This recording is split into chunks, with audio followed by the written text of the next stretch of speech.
अस्सलाम वालेकुम, मैं हूं शाहजेब खानजादा। पाकिस्तान क्यों पीछे रह गया? चीन जितना आगे निकल गया तो क्या हमेशा से हमसे इतना आगे था? भारत जितना आगे निकल गया उसकी मईशत मगरबी दुनिया के लिए इतनी अहम हो गई तो ये कब हुआ? कोई सियासी लीडर किसी दौर को इल्जाम देता है और कोई सियासी लीडर किसी और के दौर को, कोई 70 की पॉलिसीज को, कोई 80 की दहाई को और कोई मुशर्रफ के दौर को और कोई 2008 से 2018 तक पीपल्स पार्टी और नून लीग के दौरे हुकूमत को। मगर आज हम पाकिस्तान के अवाम को दिखाते हैं, आपको दिखाते हैं कि ये कहानी ना तो 100 साल पुरानी है, ना ही 50 साल पुरानी है, बल्कि चंद दहाइयों पर मबनी है। पाकिस्तान, भारत और चीन की मईशतों का जायजा लेते हैं। कैसे अचानक भारत की मईशत पाकिस्तान से बहुत आगे निकल गई और चीन की मईशत भारत से बहुत आगे निकल गई। इन एदादोशुमार से आपको पता चलेगा कि कौन सा दौर टर्निंग पॉइंट साबित हुआ और पॉलिसी फ्रेमवर्क ना होने की वजह से हम यानी पाकिस्तान भारत और चीन से बहुत पीछे रह गया। भारत और चीन दुनिया के लिए अहम हो गए और अब हम शिकवा करते हैं। 1988 में चीन और भारत की मईशत का हजम 297 अरब डॉलर था, यानी दोनों की मईशतों का साइज तकरीबन बराबर था। इसके बाद 1995 में भारतीय मईशत का हजम 344 अरब डॉलर हो गया और चीन की मईशत बढ़कर 600 अरब डॉलर तक पहुंच गई। फिर 1998 में चीन की मईशत 1000 अरब डॉलर क्रॉस कर गई और भारत की मईशत सिर्फ 410 अरब डॉलर तक पहुंची। सिर्फ 10 साल में चीनी मईशत का हजम भारत से 2.5 गुना ज्यादा हो गया, जो कि 1988 में बराबर था। यानी चीनी मईशत 300 अरब डॉलर से 1000 अरब डॉलर और भारतीय मईशत 300 अरब डॉलर से बढ़कर महज 410 अरब डॉलर पर पहुंच सकी। और फिर चीन की मईशत को जैसे उसके बाद पर लग गए। उसके बाद 2003 में चीन की मईशत 1500 अरब डॉलर तक पहुंच गई और भारत की मईशत का हजम महज 500 अरब डॉलर हुआ।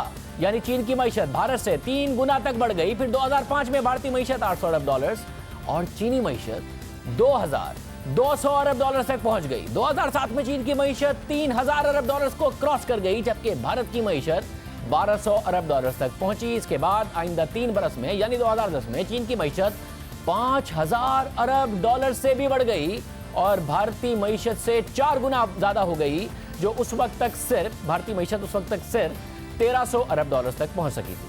फिर 2012 में चीनी मईशत 5000 डॉलर से बढ़कर 8000 अरब डॉलर तक पहुंच गई 2012 में। इस दौरान भारतीय मईशत सिर्फ 1300 अरब डॉलर से बढ़कर 1800 अरब डॉलर हुई। यूं चीनी मईशत भारतीय मईशत से 4 गुना बड़ी हो गई।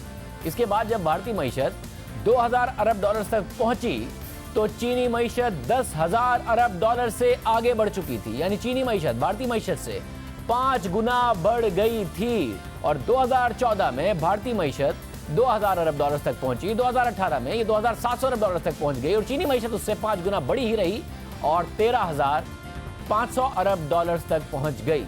यानी 1988 से जो सफर चीनी मईशत ने 300 अरब डॉलर के साथ शुरू किया वो 13,000 डॉलर से ऊपर 2018 में पहुंच गई। 1988 से 2018 तक यानी महज 30 बरस में चीनी मईशत भारत की मईशत से बहुत आगे निकल गई।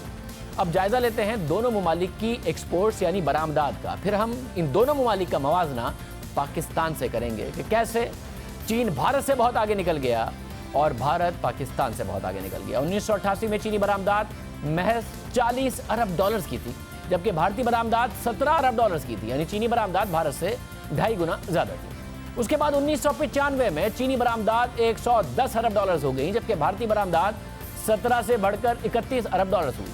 मगर अगले 5 साल में यानी सन 2000 में चीन की बरामदात डबल यानी 220 अरब डॉलर हो गई, जबकि भारतीय बरामदात 42 अरब डॉलर हुई। यानी चीनी बरामदात जो 1988 में भारतीय बरामदात का तकरीबन 2.5 गुना ज्यादा थी, वो 12 साल में 6 गुना बढ़ गई और 4 गुना ज्यादा हो गई। मगर कहानी यहीं खत्म नहीं होती, बल्कि यहाँ से शुरू होती है। अगले 5 बरस में यानी 2005 में चीनी बरामदात में 5 गुना इजाफा हुआ और ये बढ़कर 750 अरब डॉलर तक पहुंच गई। अलबत्ता इस दौरान भारतीय बरामदात में 3 गुना इजाफा हुआ। 2005 में भारतीय बरामदात 100 अरब डॉलर हो गई। फिर 2008 में चीनी बरामदात दुगना यानी 1400 अरब डॉलर हो गई, जबकि भारतीय बरामदात 180 अरब डॉलर हो गई। फिर 4 साल बाद यानी 2012 में भारतीय बरामदात 300 अरब डॉलर हुई तो चीनी बरामदात 1400 अरब डॉलर से बढ़कर 2000 अरब डॉलर हो गई। यानी चीन की 1 साल की बरामदात भारत की पूरी मईशत के साइज से भी आगे निकल गई। 1988 में जो सफर साथ शुरू किया था, महज चीन की बरामदात भारत की मईशत के पूरे साइज से बड़ी हो गई, जो कि उस वक्त 1800 अरब डॉलर था। फिर 2018 में जब भारतीय बरामदात 330 अरब डॉलर हुई, तो उस वक्त चीनी बरामदात 2400 अरब डॉलर तक पहुंच चुकी थी। यानी 1988 में जो सफर दुगने से शुरू हुआ, वो 30 साल बाद यानी 2018 में 8 गुना तक बढ़ गया। यानी चीन की बरामदात भारत से 8 गुना ज्यादा हो गई। यहां तक कि चीन ने दुनिया के सबसे बड़े एक्सपोर्टर का, अमेरिका का रिकॉर्ड तोड़ दिया, उसे पीछे छोड़ दिया। 2017 में अमेरिकी बरामदात 2300 अरब डॉलर थी और चीनी बरामदात 2400 अरब डॉलर तक पहुंच गई। यानी कि जो 30 साल में चीन की तरक्की का सफर है, वो चीन की बरामदात ने ड्राइव किया। जैसे जैसे बरामदात बढ़ती गई, वैसे वैसे चीन की मईशत का साइज बढ़ता गया, वैसे वैसे चीन की गुर्बत कम होती गई और दुनिया के लिए चीन अहम होता गया। भारत की जिस हिसाब से बरामदात बढ़ी, उस हिसाब से उसकी मईशत का साइज बढ़ा, उस हिसाब से वो दुनिया के लिए अहम हुआ। चीन ज़्यादा अहम हुआ। ये तो था दो पड़ोसी ममालिक का मवाजना। चीन ने भारत को पीछे छोड़ दिया। बात करते हैं दो और पड़ोसी ममालिक की। पाकिस्तान और चीन का मुकाबला जाहिर है मुनासिब नहीं होगा, क्योंकि भारत ही चीन के करीब करीब नहीं आता। तो हम मवाजना करते हैं कि कैसे 30 साल में चीन जिस तरीके से भारत को पीछे छोड़ गया कई गुना, भारत पाकिस्तान को उसी तरह पीछे छोड़ गया। 1988 में भारतीय जीडीपी यानी मईशत का हजम 297 अरब डॉलर था और पाकिस्तानी जीडीपी 40 अरब डॉलर का था। यानी भारत के जीडीपी पाकिस्तान से 7 गुना बड़ा था। मगर भारत की आबादी भी पाकिस्तान से 7 गुना ज्यादा थी। मगर उसके बावजूद पाकिस्तान की फीकस आमदनी 380 डॉलर थी और भारत की फीकस आमदनी 350 डॉलर थी। यानी पाकिस्तान की फीकस आमदनी भारत से ज्यादा थी। फिर 6 साल बाद यानी 1995 में भारतीय मईशत 297 अरब डॉलर से बढ़कर 344 अरब डॉलर हो गई, जबकि पाकिस्तान की मईशत 56 अरब डॉलर हो गई। साथ ही भारत की फीकस आमदनी 365 डॉलर हो गई और पाकिस्तान की 475 डॉलर हो गई। यानी 1995 में भी पाकिस्तान की फीकस आमदनी भारत से ज्यादा थी। फिर 1998 में भारतीय मईशत का हजम 410 अरब डॉलर हो गया, जबकि पाकिस्तानी मईशत का हजम 60 अरब डॉलर हो गया। यानी 10 बरस में पाकिस्तान और भारत की मईशत में फर्क बरकरार रहा। फिर जनरल परवेज मुशर्रफ ने मुंतखब हुकूमत का तख्ता उलट दिया।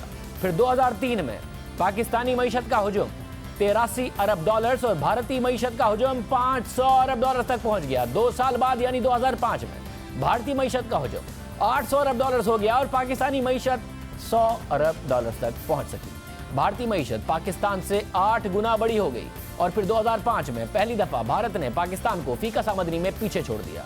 फिर 2 साल बाद यानी 2007 में भारतीय मईशत 1200 अरब डॉलर तक पहुंच गई, जबकि पाकिस्तानी मईशत का हजम 150 अरब डॉलर हुआ।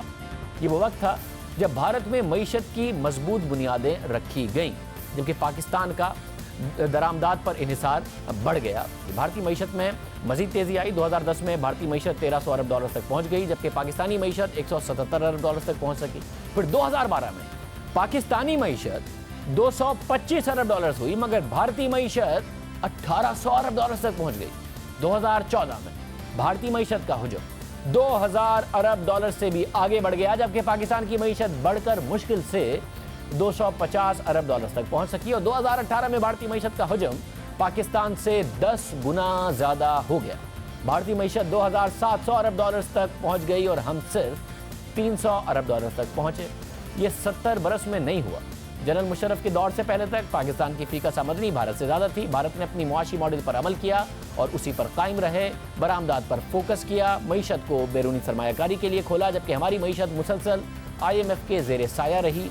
बैरूनी इमदाद पर उसका इन्हिसार रहा। भारत में शरह सूद कम और महंगाई कम रही, वहाँ बड़े पैमाने पर सरमायाकारी हुई, जबकि पाकिस्तान में महंगाई ज़्यादा शरह सूद रही, जिसके नतीजे में सरमायाकारी कम हुई। 9/11 के बाद बैरूनी इमदाद भी आई, मगर मईशत में मुस्तकिल बुनियादों पर सरमायाकारी नहीं हुई। अब बात करेंगे पाकिस्तान और भारत की बरामदात की। ये बहुत अहम मवाजना है, क्योंकि बरामदात किसी भी मईशत की तरक्की के लिए बहुत ज़रूरी होती हैं। खसारा कम होता है, ज़र मुबादला के ज़खायर बढ़ते हैं। 1999 में पाकिस्तानी बरामदात 8 अरब 40 करोड़ डॉलर थी, जबकि भारतीय बरामदात 36 अरब डॉलर थी, पाकिस्तान से 4 गुना ज्यादा। मगर 1999 से 2005 तक भारतीय बरामदात 3 गुना बढ़कर 100 अरब डॉलर तक पहुंच गई, जबकि पाकिस्तान अपनी बरामदात दुगनी भी नहीं कर सका। 8 अरब डॉलर से 15 अरब डॉलर तक पाकिस्तान पहुंच सका।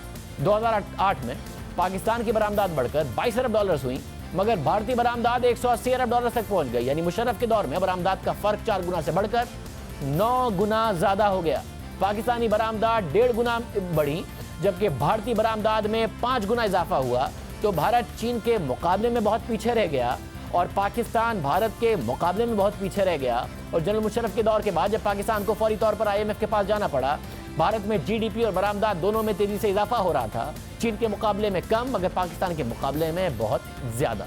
2013 में जब पाकिस्तान 5 साल बाद एक बार फिर IMF के प्रोग्राम में जा रहा था, पाकिस्तान की बरामदात बमुश्किल 3 अरब डॉलर बढ़कर 25 अरब डॉलर हो गई, जबकि इसके मुकाबले में भारतीय बरामदात 180 अरब डॉलर से बढ़कर 313 अरब डॉलर तक पहुंच गई। फिर उसके बाद पाकिस्तान की बरामदात कभी 25 अरब डॉलर से आगे नहीं बढ़ सकी। इस दौरान भारतीय बरामदात में भी खातिर ख्वाह इजाफा नहीं हुआ, मगर चीनी बरामदात 22 अरब डॉलर तक पहुंच गई। 2018 में पाकिस्तानी बरामदात कम होकर 22 अरब डॉलर तक रह गई हैं। भारतीय बरामदात 330 और चीनी बरामदात 2400 अरब डॉलर तक पहुंच गई।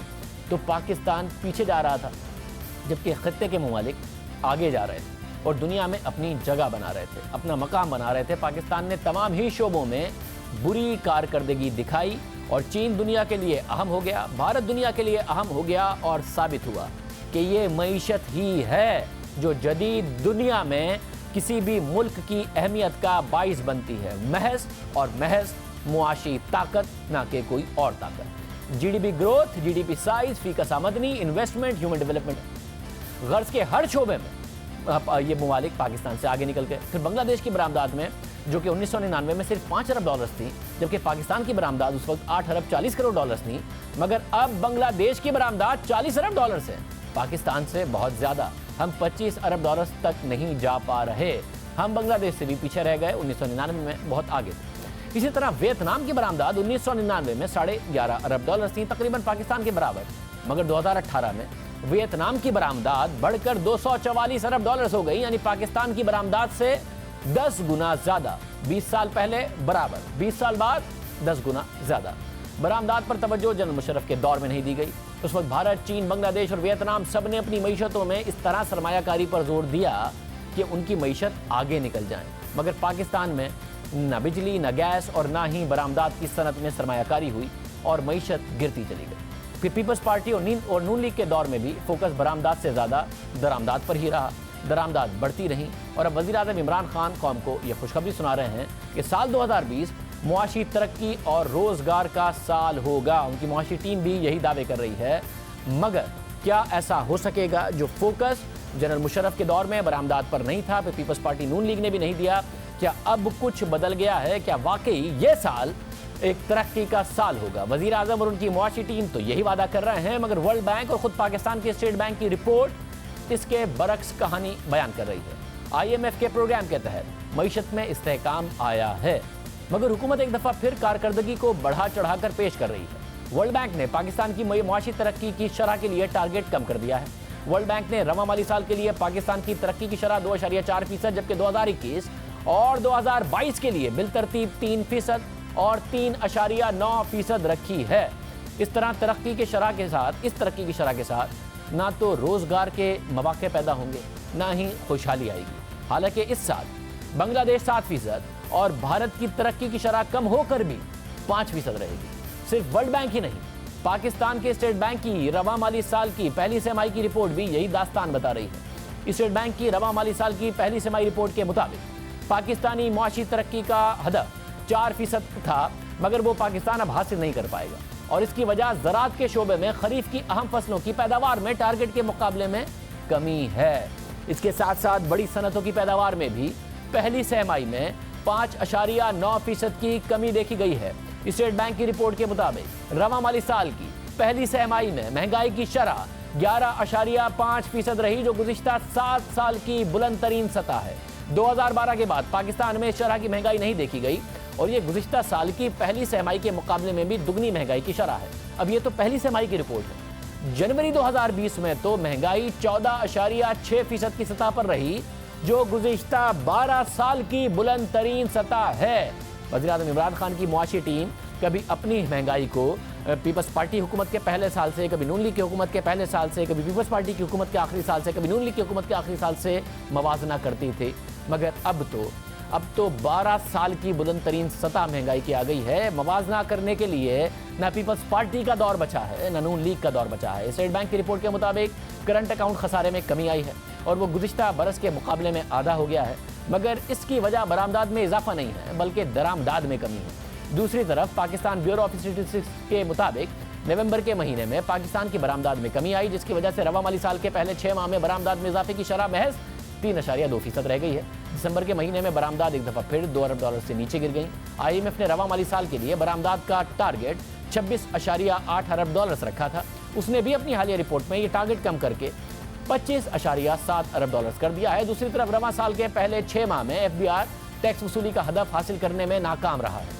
FBR का सालाना हदफ 5,503 अरब रुपए और 6 माह का हदफ 2,367 अरब रुपए था, जो नजरसानी के बाद सालाना हदफ 5,238 अरब रुपए और पहले 6 माह यानी जुलाई से दिसंबर का टैक्स वसूली का हदफ 2,198 अरब हो गया। मगर FBR ये हदफ भी हासिल नहीं कर पाए और 2,080 अरब रुपए ही इकट्ठा कर सकी। फिर जनवरी के महीने में मजीद टारगेट से 100 अरब रुपए कम इकट्ठे हुए, जिससे 7 माह की टैक्स अहदाफ में कमी 387 अरब रुपए तक पहुंच गई, यानी और कमी हुई। अब खबरें आ रही हैं कि पाकिस्तान IMF से मजीद टैक्स अहदाफ में कमी का मुतालबा कर रहा है। एक मिनी बजट आ सकता है जिससे अवाम के ऊपर टैक्स का बोझ और ज़्यादा बढ़ाया जा सकता है।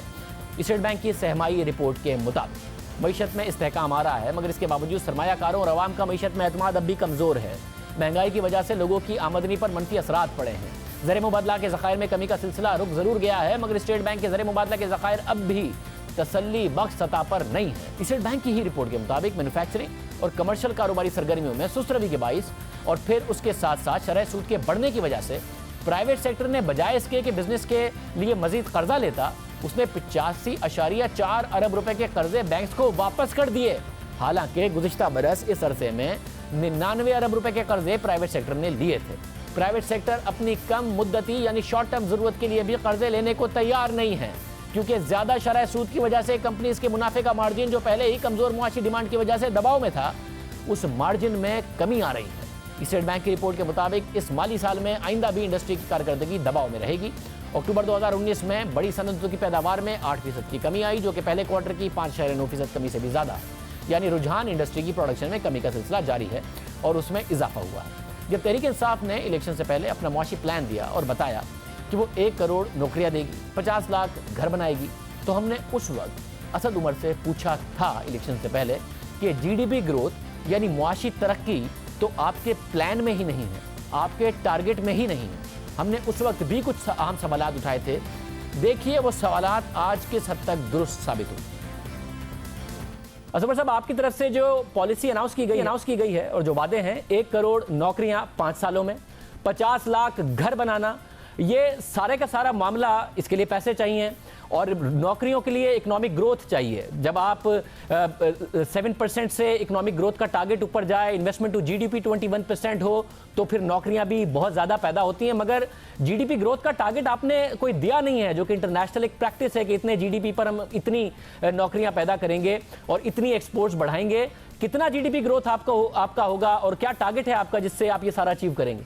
ये अच्छा सवाल पूछ रहे हैं निशादेव। इसमें जो बुनियादी जो फलसफे की चेंज है ना, वो है ये कि पाकिस्तान में हमेशा हम जो है ये GDP ग्रोथ के नंबर सारी बहस उस पर हो रही होती है, GDP ग्रोथ कितनी हो गई। हमने जो एरिया आइडेंटिफाई किए हैं, जिन सेक्टर्स के अंदर हम सरमायाकारी बढ़ाना चाहते हैं, वो सेक्टर है जो जिसको इकोनॉमिक्स के इस्लामी कहते हैं लेबर इंटेंसिव, यानी कि नौकरियां उसमें ज्यादा पैदा होती हैं लेकिन सरमाए की कम उसमें जरूरत पड़ती है।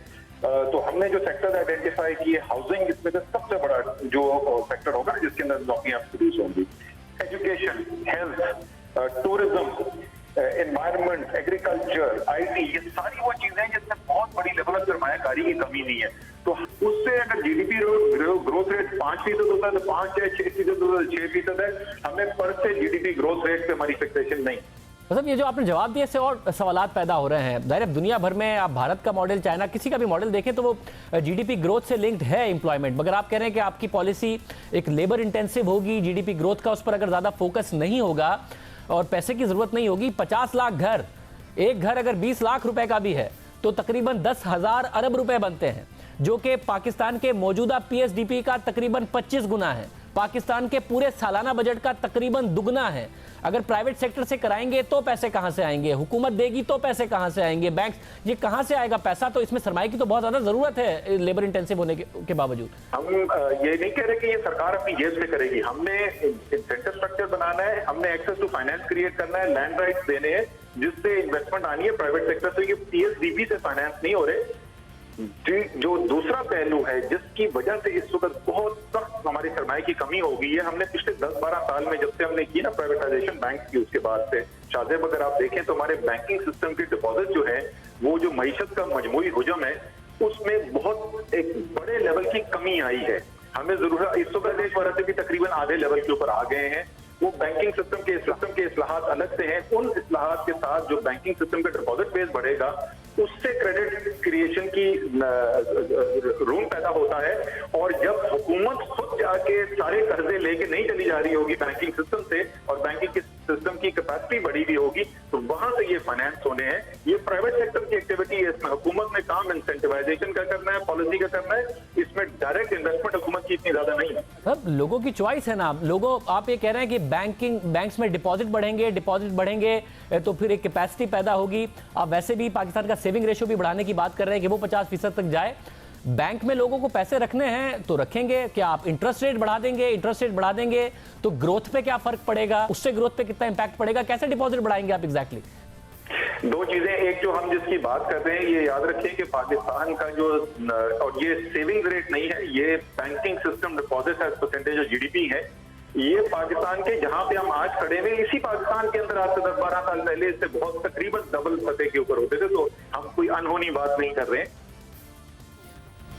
आज जीडीपी ग्रोथ 3% से भी कम है। ये तहरीक इंसाफ की तरजीहात और प्लान में ही नहीं था, जैसे कि उमर साहब ने बताया, तो अब 3% से भी कम है। आज 50 लाख घर में से एक भी नहीं बन पाया। प्राइवेट सेक्टर ने हाउसिंग स्कीम में दिलचस्पी नहीं दिखाई। तहरीक इंसाफ के प्लान में था कि हुकूमत पैसे नहीं डालेगी बल्कि प्राइवेट सेक्टर से ये घर बनवाएंगे। हमने बार बार ये सवाल उठाया, मुतादिद प्रोग्राम्स में उठाया कि ऐसा नहीं हो पाएगा मगर प्राइवेट बैंक्स ने अब फाइनली दिलचस्पी नहीं दिखाई। हुकूमत ने पहले 5 अरब रुपए डाले, फिर भी प्राइवेट बैंक्स नहीं आए तो हुकूमत ने 25 अरब रुपए मजीद डाले। आज ना जीडीपी ग्रोथ अच्छी है, ना प्राइवेट सेक्टर ने पैसे डाले, ना 50 लाख घरों में से कोई घर बना, और 1 करोड़ नौकरियां देने का वादा था मगर बेरोजगारी में उल्टा इजाफा हो गया। और हुकूमत का प्लान था कि बैंक्स के डिपॉजिट्स बढ़ेंगे, जैसा कि असद उमर साहब ने बताया, और वहाँ से जब डिपॉजिट हम वो बढ़ा लेंगे तो वहाँ से एक कैपेसिटी निकलेगी। मगर 26 जनवरी को एक्सप्रेस ट्रिब्यून में शाया होने वाली सुलेमान सिद्दीकी की खबर के मुताबिक तहरीक इंसाफ की हुकूमत में 2019 में बैंक्स के डिपॉजिट्स में 10% इजाफा हुआ, 2018 में 8% इजाफा हुआ था, और ये दोनों साल गुज़िश्ता 5 सालों की एवरेज इजाफे से कम है, क्योंकि गुज़िश्ता 5 सालों में बैंक्स के डिपॉजिट्स में 12% का इजाफा हुआ था। यानी तहरीक इंसाफ के दौर में पिछले 5 सालों की एवरेज ग्रोथ से कम ग्रोथ हुई है डिपॉजिट्स में। साथ ही जब रुपया गिरा, दरामदाद कम हुई, करंट अकाउंट खसारा नीचे आया, तो हमने असद उमर साहब से पूछा कि अगर आप करंट अकाउंट खसारे को मजीद नीचे लाने का इरादा रखते हैं तो क्या रुपया मजीद नीचे गिराएंगे, मजीद डीवैल्यू होगा, फिर तो महंगाई और ज़्यादा हो जाएगी, शरह सूद और बढ़ानी पड़ेगी। देखिए, जो हमने सवाल उठाए वो दुरुस्त साबित हुए या नहीं। अगर रुपी डीवैल्यू होगा तो जाहिर है ऑयल का इंपोर्ट बिल और दूसरी इंपोर्ट्स की वजह से इन्फ्लेशनरी प्रेशर क्रिएट होगा और फिर इंटरेस्ट रेट्स बढ़ेंगे। ये पूरा साइकिल आप अब देख रहे हैं, मजीद डिवैल्यूएशन, मजीद इन्फ्लेशन, मजीद इंक्रीज इन इंटरेस्ट रेट्स। नहीं जी, अभी जो सूरत हाल है, जैसे हमने रीसेंट स्टेप्स लिए हैं, एक्सपोर्ट्स के अंदर फाइनली उसका इंप्रूवमेंट नज़र आना शुरू हो गया है। इंपोर्ट्स के अंदर भी अगर आप बिल्कुल लेटेस्ट लास्ट 1-2 माह की इंपोर्ट देखें तो वहाँ पे क्लियर डिसेलरेशन नज़र आनी शुरू हो गई है। तो ये वाज़ेह फ़र्क जो है ऑलरेडी नज़र आना शुरू हो गया है।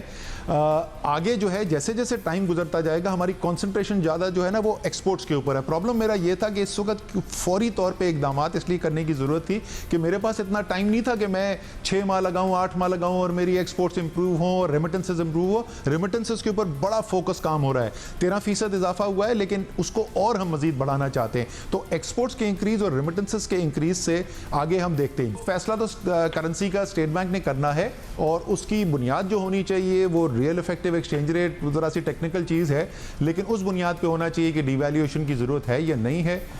इस वक्त जो है मेरे जहाँ तक मुझे नज़र आता है एक्सचेंज रेट काफ़ी हद तक एडजस्ट कर गया है, और देखें आगे अगर अच्छे रिजल्ट्स आते रहें तो उम्मीद है कि और जो बहुत ज़्यादा कोई मज़ीद खराबी हमें ना नज़र आए। फिर कुछ अरसे बाद असद उमर ने बिजनेस कम्युनिटी को भी यकीन दहानी कराई कि रुपया मजीद नहीं गिरेगा, वो सुकून करें। इंटरव्यू के वक्त अक्टूबर 2018 में जब वो फाइनेंस मिनिस्टर थे, वजीर ख़जाना थे, तो डॉलर 133 रुपये का था, आज 155 रुपये का है। अक्टूबर 2018 में महंगाई 6.8% थी, आज जनवरी की महंगाई 14.6% है। उस वक्त शरह सूद 8.5% थी, आज 13.25% है। जो सवाल हम उठा रहे थे वो सारी बातें दुरुस्त साबित हुई। साथ ही पाकिस्तान का बड़ा मसला खसारा करने वाले इदारे हैं। तहरीक इंसाफ ने इक़्तिदार में आने के से पहले इन इदारों की बहाली के लिए मलेशियन मॉडल बनाने की बात की थी। सरमाया मॉडल की इक़्तिदार में आने के बाद भी यही बात की। उसमें क्या मसाइल हुए आपके सामने रखेंगे हकीकत एक ब्रेक के बाद।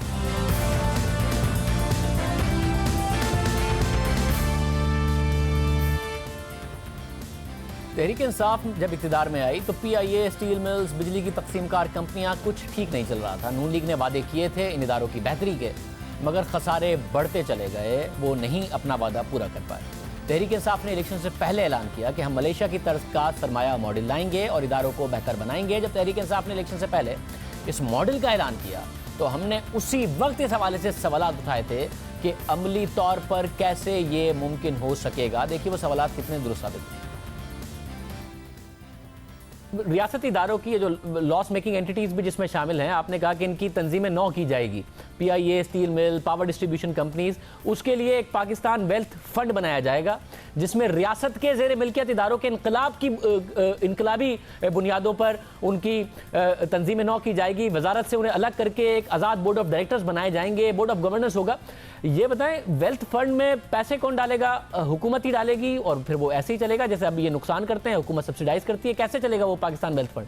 ये तो पैसे नहीं, ये तो एग्जिस्टिंग एसेट्स है ना। ये आपके पास एग्जिस्टिंग इस वक्त इदारे हैं, वो इदारे इस वक्त जो है वो लाइन मिनिस्ट्रियों के मातहत है। वो जॉइंट सेक्रेटरी, एडिशनल सेक्रेटरी वो जो बाबूशाही है उसके भी चुंगल के अंदर है और सियासतदान भी उसके ऊपर हावी हैं। तो वो लोग जिनको कुछ नहीं पता है कारोबार किस तरीके से चलाना है, वो इन इदारों को इस वक्त इनके ऊपर बैठे हुए हैं और अल्टीमेट डिसीजन मेकर हैं इनके। हम ये कह रहे हैं कि उन लाइन मिनिस्ट्री से निकाल के वो एग्जिस्टिंग इदारे, अभी एडिशनल इन्वेस्टमेंट की नहीं बात हो रही, उन एग्जिस्टिंग इदारों के वो एक ऐसे जिस तरीके से इसका, और ये आइडिया कहाँ से आया, ये टेमेटिक बना सिंगापुर में, ली कुआन यू ने बनाया और उसके अंदर उन्होंने रियासती इदारे सारे डाले। प्रोफेशनल जो लोग बिजनेस समझते हैं, मईशत समझते हैं, इकोनॉमिक समझते हैं, उनको उसका सरबराह बनाया, सियासतदानों को उससे अलग किया, ब्यूरोक्रेट को उससे अलग किया। फिर खजाना इन्वेस्टमेंट के नाम से मलेशिया के अंदर महातिर मोहम्मद ने यही काम किया और बहुत कामयाबी से किया। चाइना के अंदर ये सेम जो कॉन्सेप्ट है इसको बड़ी सक्सेसफुली यूज किया गया है। तो साहब, ये जो बात है कि इदारा इंडिपेंडेंट, सियासी इन्फ्लुएंस कोई नहीं, बिल्कुल आज़ाद इदारा, इस तरीके से हम चलाएंगे। खान साहब ने ये, अब मिसाल तो आपकी 5 साल दौरे हुकूमत से ली जाएगी ना। खैबर पख्तूनख्वा में 5 साल में कौन सा ऐसा इदारा बना दिया? खान साहब ने एक एहतसाब का इदारा बनाया था, यही कहकर बनाया था कि एक ऐसा इदारा होगा जो बिल्कुल आज़ाद होगा, जिसमें कोई पॉलिटिकल इन्फ्लुएंस नहीं होगा। और खैबर पख्तूनख्वा की वो हुकूमत है जिसमें अपनी पार्टी की तरफ से सबसे ज़्यादा इल्ज़ामात लगाए गए। जो एहतसाब कमीशन बनाया उसका सरबरा नहीं है, वो 1 रुपया वापस नहीं ला सका। अपनी करप्शन छोड़ें, अवामी नेशनल पार्टी पर इतने इल्ज़ाम लगाए थे, उनकी 1 रुपया की करप्शन नहीं पकड़ सका। तो इदारा बनाने का तो कोई ऐसा एक्सपीरियंस है नहीं। अगर 5 साल देखें हम खैबर पख्तूनख्वा के, तो उसको देखते हुए क्या कोई इदारा बना लेगी पाकिस्तान तहरीक इंसाफ? आपने एहतसाब ब्यूरो का बिल्कुल ठीक एग्जांपल दिया कि एहतसाब ब्यूरो का जो वहां पे था कारकर्दगी वो कामयाब नहीं हो चुकी, लेकिन उसी खैबर पख्तूनख्वा के अंदर इंडिपेंडेंट बोर्ड ऑफ डायरेक्टर्स बनाए गए हैं।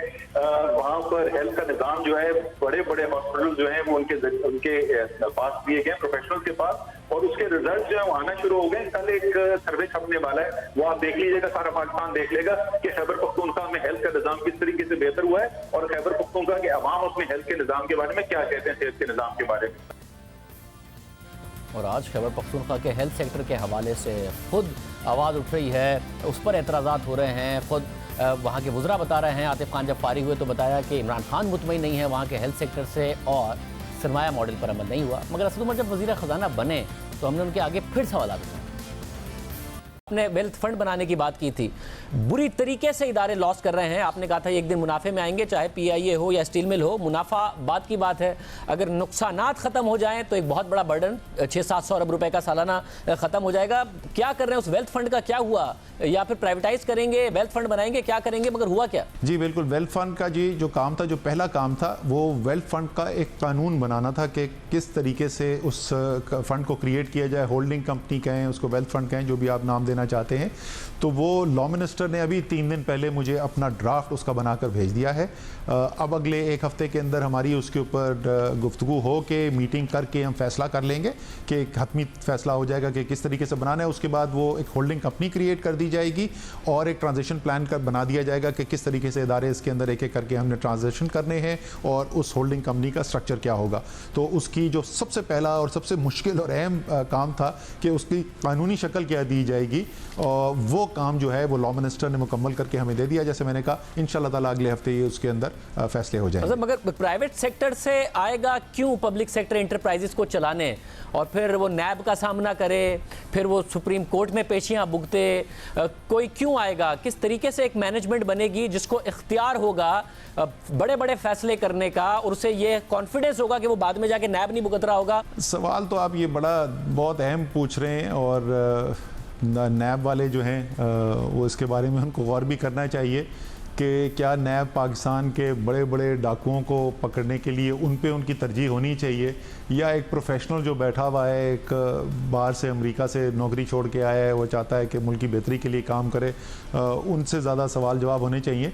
लेकिन मैं आपको सबसे अच्छी खबर, अगर आप मुझसे पूछें ना शाहजेब के मईशत के पहलू से, सबसे ज़्यादा खुशाइंद बात क्या हुई है पिछले 60 दिन के अंदर, क्योंकि आपको और सारी कौम को ये समझना चाहिए कि आखिर में आप जो मर्जी कानून बना लें, जो मर्जी पॉलिसियां बना लें, जब तक उन पे अमल दरामद करने वाले अच्छे, दयानतदार, काबिल लोग नहीं होंगे तो कोई तब्दीली नहीं होगी। ख्वाहिश रह जाएगी, तब्दीली आपको नज़र नहीं आएगी।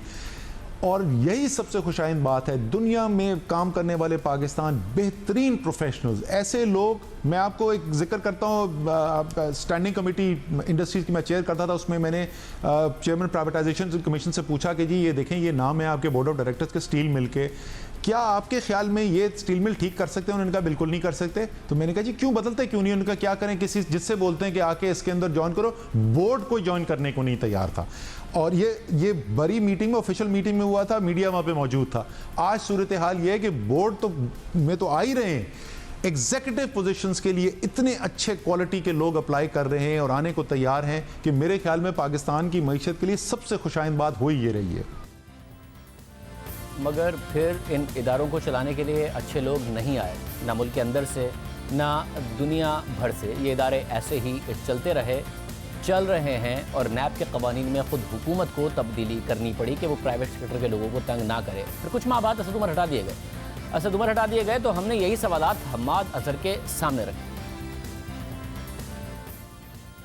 पिछले 10 माह में पब्लिक सेक्टर एंटरप्राइजेस को बेहतर करने के लिए क्या किया है? आपने सरमाया कंपनी बनाने का कहा था कि हम बनाएंगे, जबकि पिछले दिनों वजीर आजम ने दोबारा से cabinet committee on state owned enterprises को रिकॉन्स्टिट्यूट कर दिया है, जो कि 400 से 500 अरब के खसारे देखेगी। तो सरमाया कंपनी का ख्वाब भी पीछे रह गया, दोबारा ये कमेटी बन गई। तो आप लोगों ने इन खसारों को कम करने के लिए क्या किया? आपके दौर में भी बढ़े ही हैं।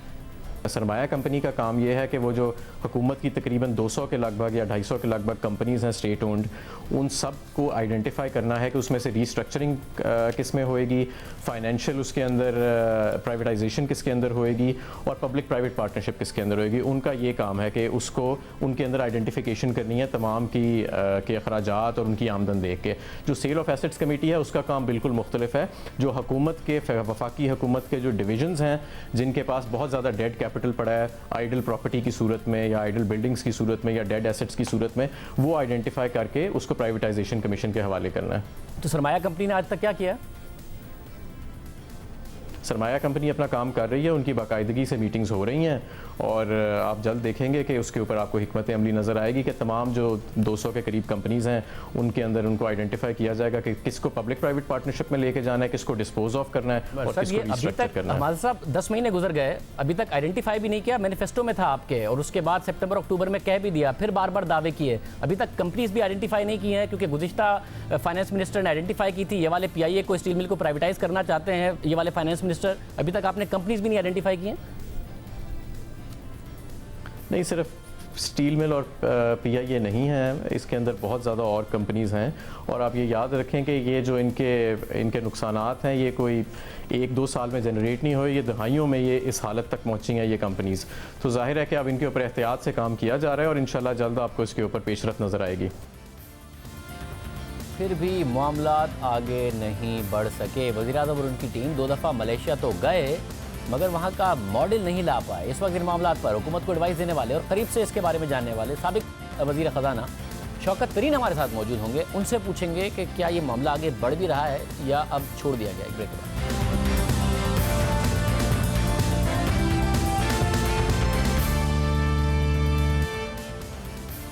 इस वक्त हमारे साथ साबिक वज़ीर ख़ज़ाना शौकत तरीन साहब मौजूद हैं, जो इस हुकूमत को जो लॉस मेकिंग एंटिटीज़ हैं, नुकसान करने वाले इदारे हैं, उस हवाले से एडवाइस भी कर रहे हैं। शौकत तरीन साहब बहुत शुक्रिया। तरीन साहब, सरमाया मॉडल के हवाले से बड़ा इन्होंने वादा किया, प्राइवेटाइज कर पाए ना सरमाया मॉडल। अब कोई पेशरफ्त हुई है? 17 महीने में तो कुछ नहीं हुआ। नहीं, ऐसी बात तो नहीं है। मेरे ख्याल में ये सरमाया पाकिस्तान के बारे में तो एक पूरा का पूरा जो है समरी जो है वो प्राइम मिनिस्टर के पास जा चुकी है और वो एक्टिवेट हो जाएगा अगले चंद हफ्तों में। और उसमें पहले कुछ कंपनियों को ऑन बोर्ड किया जाएगा, जिसमें ज़्यादातर वो कंपनियां होंगी जो सबसे ज़्यादा लॉसेस बना रही हैं, जिस तरह डिस्कोज़ हैं, तो उनको लाया जाएगा ताकि ये लॉसेस जो हैं ये कम हों। बाकी प्राइवेटाइजेशन जो है वो तो अपना चल रही है, जिसमें RLNG के जो 2 प्लांट्स हैं वो सबसे ज़्यादा प्रायोरिटी में हैं। उस दिन मेरे ख्याल में मोहम्मद सुमर साहब ने ये कहा है कि वो प्रोसेस जारी है और इस साल ही फिस्कल ईयर में ख़त्म हो जाएगा। और मैक्रो इकनॉमिक स्टेबिलिटी तो आ ही रही है, लेकिन ज़ाहिर है उसकी वजह से नीचे जो तोड़ फोड़ हो रही है वो हुई है और होगी भी सही। तो मेरे ख्याल में इनको जो करना है, और जो मेरे ख्याल में प्राइम मिनिस्टर रोज़ ये ज़ोर दे रहे हैं कि ऐसी चीज़ें जो अवॉइड हो सकती हैं वो तो की जाएं। पहली चीज़ ये है कि जो इन्फ्लेशन जो है, जिस तरह सप्लाई की शॉर्ट हो जाती है, वीट हो गई, कभी शुगर हो गई, इन चीज़ों को तो बेटर प्लान किया जाए। तो वो तो मेरे ख्याल में इस चीज़ पे काफ़ी अपसेट भी हैं और इनके ऊपर काफ़ी प्रेशर भी है। और दूसरा ये है कि इस वक्त जो है कि सबसे निचला तबका जो हमारा है अवाम का, उस पर बहुत बोझ आ गया है। तो उसके ऊपर जो सोशल प्रोटेक्शन के हमारे प्रोग्राम्स हैं, एहसास का प्रोग्राम जिस तरह, उसके ऊपर वो काफ़ी ये इनको ज़ोर दे रहे हैं कि भाई उसको एक्टिवेट करो, और अगर ज़्यादा पैसे चाहिए वो भी ले लो, लेकिन लोगों को कोई थोड़ी सी रिलीफ तो दो ना यार। तो वो मेरे ख्याल में ये 2 लेवल पे हो रहा है काम। अच्छा, मगर ये सरमाया मॉडल के तहत एक वेल्थ फंड बनाना था, प्राइवेट सेक्टर को से लोगों को लाना था, ना कोई लोग आए ना कोई वेल्थ फंड बना। क्या डेवलपमेंट हो रही है उस पर? हाँ, यही है। सरमाया पाकिस्तान लिमिटेड जो है यही वही वेल्थ फंड है। इसी में जो है जो लॉस मेकिंग एंटरप्राइजेज़ हैं और इसमें प्रॉफिट मेकिंग एंटरप्राइजेज़ भी आएंगी। तो वो over a period time loss making जो एंटरप्राइजेज़ उनको जो है रिफॉर्म किया जाएगा ताकि वो प्रॉफिटेबल हों और फिर बेच दी जाएं। और जो प्रॉफिटेबल एंटरप्राइजेज़ हैं, जिसमें OGDCL है, PPL है, नेशनल बैंक है, स्टेट लाइफ है, इनको और प्रॉफिटेबल किया जाएगा और वो एक किस्म से end up as a wealth fund. तो ये वही कॉन्सेप्ट है और उसमें थोड़ी सी देर ज़रूर हुई है, बिकॉज़ मेरे ख्याल में असद उमर साहब गए तो उसके बाद हफीज़ शेख साहब आए, और हफीज़ शेख साहब आते ही उनके पास IMF प्रोग्राम आ गया। और उस वक्त तो जो पहली प्रायोरिटी यही थी कि आप करंट अकाउंट डेफिसिट कम करें, अदरवाइज डॉलर ही नहीं थे आपके पास। तो उसमें थोड़ी सी देर ज़रूर हुई है, लेकिन इट्स ऑन ट्रैक। अब मुझे मालूम है कि जो cabinet committee on state owned enterprises उसकी समरी गई हुई है प्राइम मिनिस्टर के पास। अच्छा, मगर लोग कहाँ से आएंगे प्राइवेट सेक्टर से? हमने उस वक्त भी असद उमर साहब से कहा था कि जिस तरह नैप टारगेट कर रहा है लोगों को, तो प्राइवेट सेक्टर तो नहीं आएगा, नहीं आया। अब तो हुकूमत की वो गुडविल भी नहीं रही है 16-17 महीने बाद, और जिस तरीके से गुज़िश्ता हुकूमत के प्राइवेट सेक्टर के लोगों को टारगेट किया गया, आएगा कोई प्राइवेट सेक्टर से? नहीं, ये बड़ा चैलेंज है और इसके बीच में इन्होंने जो अभी ये नेशनल अकाउंटेबिलिटी का जो इन्होंने प्रेसिडेंशियल ऑर्डर डाला है, तो वो एक इस समझ में एक सही कदम है, क्योंकि अदरवाइज़ जिस तरीके से पहले नैब बिहेव कर रही थी तो अच्छे लोगों को लेके आना और इन कंपनियों को टर्न अराउंड कराना एक चैलेंज था। लेकिन अभी भी ये देखा जाएगा कि जैसे जब हम जाएंगे मार्केट के बीच में अच्छे लोग लाने के लिए, तो क्या वाकई लोग आना चाहेंगे। लेकिन अभी ये मैंने ये देख रहा हूँ कि ये मेरे ख्याल में डॉक्टर इशरत हुसैन वगैरह ने कोई एडमिनिस्ट्रेटिव रिफॉर्म्स के बारे में कोई मेरे ख्याल में अप्रूवल ले रहे हैं, जिसके बीच में वो ये कह रहे हैं कि बाहर से लोग भी आ सकते हैं, डुअल नेशनलिटीज़ वाले भी लोग आ सकते हैं, और उन्होंने वसी कर दिया है इसका दायरा, और जिसमें उन्होंने कहा एग्जीक्यूटिव हेल्प के लिए आप जहाँ से मर्ज़ी लोग लेके आ जाएं, तो उससे कुछ मदद तो ज़रूर मिलेगी। मतलब और ह्यूमन रिसोर्स के साथ साथ फाइनेंस का भी इशू होगा। अब ज़ाहिर पहले असद उमर साहब थे, अब हफीज़ शेख साहब हैं, वो प्राइवेटाइजेशन पे ज़्यादा यकीन रखते हैं। लगता नहीं है कि सरमाया मॉडल में उनकी ज़्यादा दिलचस्पी है। फाइनेंस मिनिस्ट्री वो फाइनेंशियल अरेंजमेंट करेगी सारे मामले के लिए। शाहजेब, ये इसका कॉन्सेप्ट यही है कि मेरे ख्याल में हफीज़ शेख ही अभी इसको पुश कर रहे हैं। कॉन्सेप्ट इसका ये है कि इसमें जो है लॉस मेकिंग एंटरप्राइजेज़ आएँ और इसमें जो प्रॉफिट बनाने वाली वो भी एंटरप्राइजेज़ आएँ। आज क्या होता है, आज OGDCL और PPL जो है वो पैसे बना के डिविडेंड हुकूमत को ही देती है ना, और जो लॉस मेकिंग एंटरप्राइजेज़ जिसमें डिस्कोज हैं वो उनसे पैसे लेते हैं। तो कॉन्सेप्ट ये है कि ये दोनों चीज़ें जो हैं वो जो SPL में आ जाएंगी, तो SPL एक किस्म से सेल्फ फंडेड हो जाएगी। इस वक्त जो नेट जो लॉस जा रहा है वो 195 बिलियन का है लॉस एक किस्म से। तो चैलेंज तो ये SPL के लिए होगा कि पहले तो उस 190-95 को किस तरह बैलेंस किया जाए। तो फंडिंग का इशू नहीं होगा, बिकॉज OGDCL, PPL, आपकी ये नेशनल बैंक वगैरह, यहाँ से कैश फ्लोज आएंगी, और ये ऐसी एंटिटीज़ हैं जो कि ऑन देयर ओन जाके बाहर बोरो भी कर सकते हैं, बॉन्ड्स भी इशू कर सकते हैं। तो ये एक किस्म से जिस तरह आप पहले वेल्थ फंड की बात कर रहे थे, तो इवेंचुअली होगा ये कि ये लोग अपनी इनकी परफॉर्मेंस, जो प्रॉफिट मेकिंग एंटरप्राइजेज हैं उनकी भी परफॉर्मेंस इंप्रूव होगी, और वहाँ से भी कैश आएगा, और जो लॉसेस हैं उनको भी कम किया जाएगा, ताकि ये जो 190 अरब है, पहला तो हदफ ये होगा कि इसको ख़त्म किया जाए, और उसके बाद फिर इसमें सरप्लस पैदा किए जाए।